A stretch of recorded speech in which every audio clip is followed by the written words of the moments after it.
سلام بچه ها، حالتون چطوره؟ امیدوارم که حالتون خوب باشه.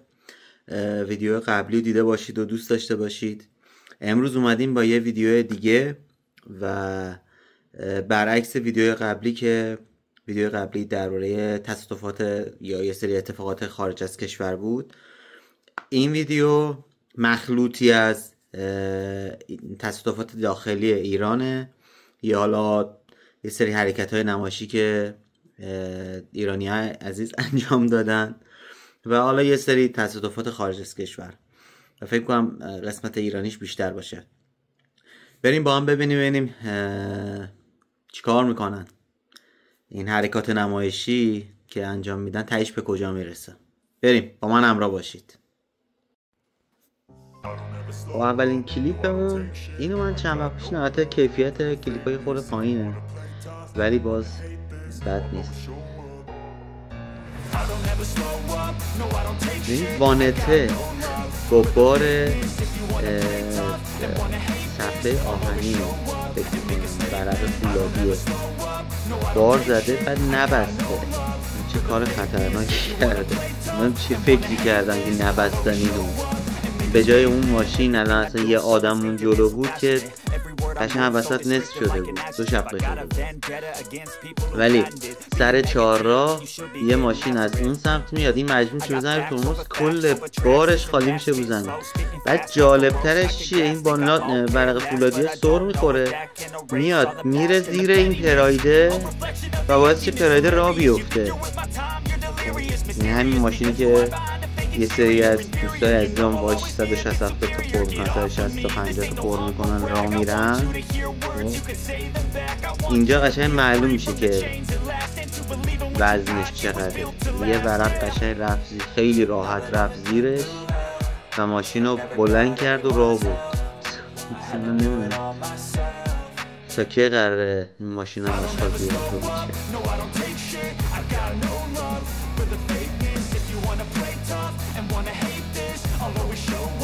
بنده خدا تو ماشین پراش گفته بود.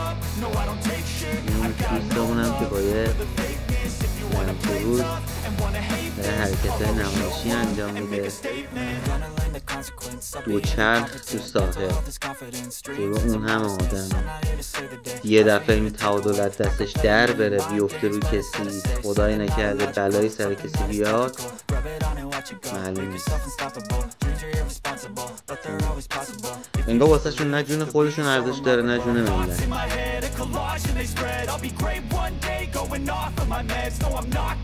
این دقیقا بغل دقت کنید یه خانواده اونجا وایستادن و موقعی که میاد زمین میپیچه سمت اونا. چی کار میکنه؟ 206 و دنا کجاست؟ چهارراه طالقانی تهران مثل که جفتشون با سرعت وارد چهارراه شدن.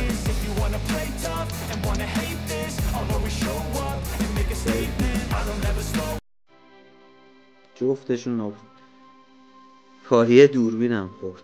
دنامه دوربین لرزید. تو چرا اون وسط حالا نگه داشتی؟ تو بیا که یکم الان میزنه به تو. اوه وسط اتوبان خراب شده. 450 پشت اومد زد ترکوندش. چی بود؟ 207 بود؟ کم 207 بود. بازم سر چهار. خب تو که داری میبینی چراغ اونورم قرمزه، نباید حق تقدم رعایت کنی؟ 206 بدبخت یه ضربه این ور خود رفت اون ور با بغل خوردش، تقریبا با سقف و ستون خورد به پایه اون چراغ راهنمای رانندگی. امیدوارم چیزیشون نشده باشه. مثل اینکه تو یزدم هستش.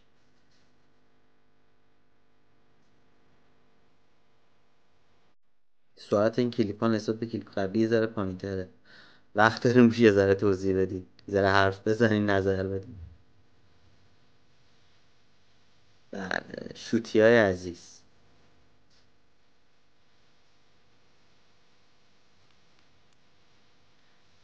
خب آخه با این ماشین چرا با پرشیا یه همچین کاری میکنی؟ مگه اصلا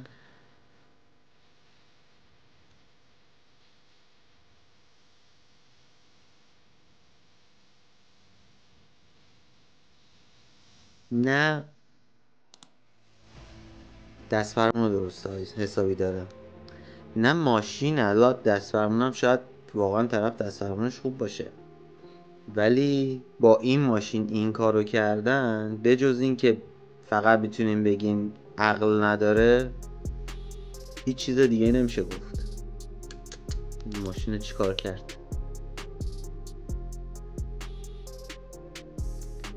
اینم یکی دیگه، اینم پرشیاه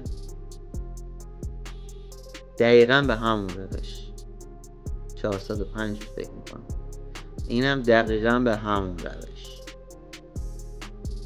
اینم دوربین داخل ماشینه. خب الان مثلا با این حرکت خواهد چی رو ثابت کنی؟ خب رفتیم فکر کنم تو کیکای خارجی یه کشی داریم. خب چرا این داره انقدر میره بالا؟ اوه تار مادر ماشین رو با هم پیوند. کامیونه داره میاد عقب، چقدر عجیب داره میاد عقب. اوه جدا شده تریلره. بدبخت اون پژو و اون یکی ماشین مالوندشون به هم. اوه چی خورد تو شیشه ای؟ از کجا کنده شد؟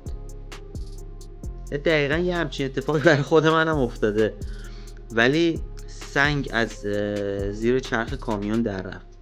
خب شیشه ماشین شکست. بعد اون موقع من با ماشین بابام رفته بودم بیرون،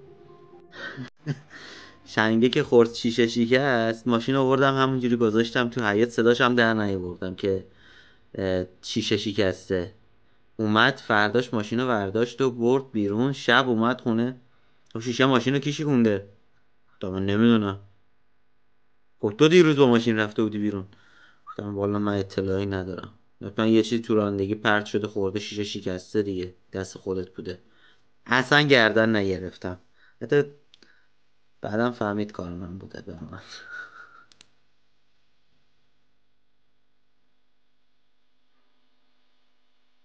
چرا از اینجا داره میکشه بالا؟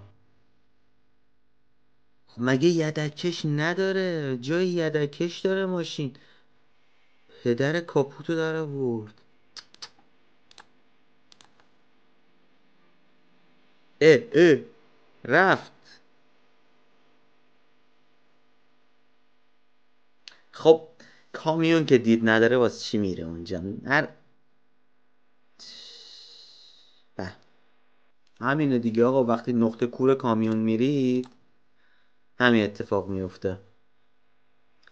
خب بچه ها کلیپمون هم اینجا تموم شد. خیلی ممنونم که همراهی میکنید با من و این کلیپ ها رو نگاه میکنید. حتما سابسکرایب کنید، لایک کنید، کامنت بذارید، کامنتاتون رو حتما میخونم. خیلی خوشحال میشم که نظراتتون رو درباره ویدیوها بدونم و امیدوارم به زودی ببینیم دیگه رو. ممنونم.